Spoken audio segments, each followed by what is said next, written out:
Today I'm in Mitsubishi Outlander. In this video I'll show you how to use sunroof.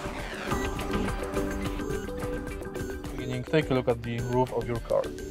Right here we've got the sunroof curtain that we have to manually open. Now here we've got this button. Push it to open the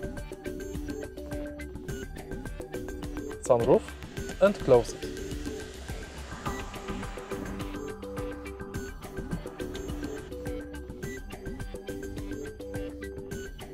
Push it upwards to tilt the sunroof. So, backwards, forward, open, close.